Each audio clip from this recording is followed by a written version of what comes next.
আসসালামু আলাইকুম। আমাদেরকে মুসলিমদেরকে যদি কেউ জিজ্ঞাসা করে যে আচ্ছা তোমাকে রুজি দেওয়ার মালিক কে, তা আমরা এক বাক্যেই বলবো আল্লাহ পাক আমাদেরকে রুজি দেয়।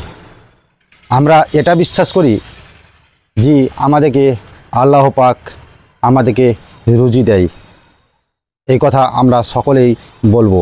কিন্তু আমরা বলেও আমরা মানতে পারি না, তাই না? অবশ্যই আমরা এই কথা বলে থাকলেও আমরা মানতে পারি না। দেখবেন আল্লাহ পাক রুজি দেয় বলার পরেও মানুষ বিভিন্ন রকম খারাপ কাজ করে থাকে খালি খাওয়ার জন্য। দেখা যাচ্ছে পেটে খাওয়ার জন্য আপনি খারাপ কাজ করছেন এবং আপনি সুদ খাচ্ছেন এবং আপনি যে পয়সাতে আপনাকে খেতে আল্লাহ পাক নিষেধ করেছে সে পয়সাতেও আপনি খাচ্ছেন। যেমন সুদ খাওয়া হারাম করেছে কিন্তু আমরা সুদ খাই, আবার বলি আমরা যে আল্লাহ পাক আমাদেরকে রুজি দেয়, এই কথাটা মানি। কিন্তু বাদবাকি কথাটা কেউ মানেন না।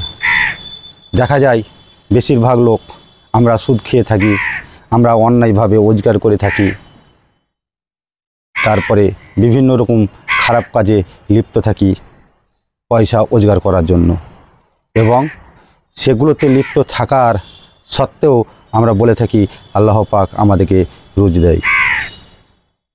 এটা সত্য যে আমাদেরকে আল্লাহ পাক রুজি নিশ্চয় দেয়, কিন্তু আমরা মানুষ জেনে শুনেও আমরা খারাপ কাজে লিপ্ত থাকি, আল্লাহর উপরে ভরসা করতে পারি না।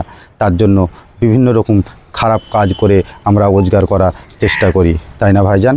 অবশ্যই আল্লাহ পাক আপনাকে খালি রুজি দেয় না, অবশ্যই আপনাকে জ্ঞান বিবেক, আপনাকে সব কিছু টাকা পয়সা সব কিছু আল্লাহ পাক দেয়।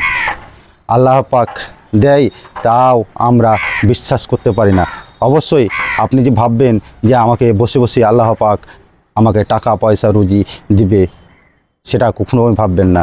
আপনাকে খাটতে হবে এবং কাজ করতে হবে, তার মাধ্যমেই আপনাকে আল্লাহ পাক রুজি দিবে এবং টাকা পয়সা দিবে। আপনি যদি ভাবেন আমি বসে বসে আল্লাহ পাক কী করে আমাকে রুজি দিচ্ছে দেখ, তাই বলে বসে থাকলে হবে না। অবশ্যই আল্লাহ পাক বলেছে আপনাকে যে আপনি খাটেন এবং কাজকর্ম করেন, তার মাধ্যমে আমি আপনাকে রুজি এবং সব কিছু দিয়ে থাকব। অবশ্যই ভিডিওটা ভালো লাগলে লাইক কমেন্ট শেয়ার করবেন, পাশে থাকবেন। আসসালাম।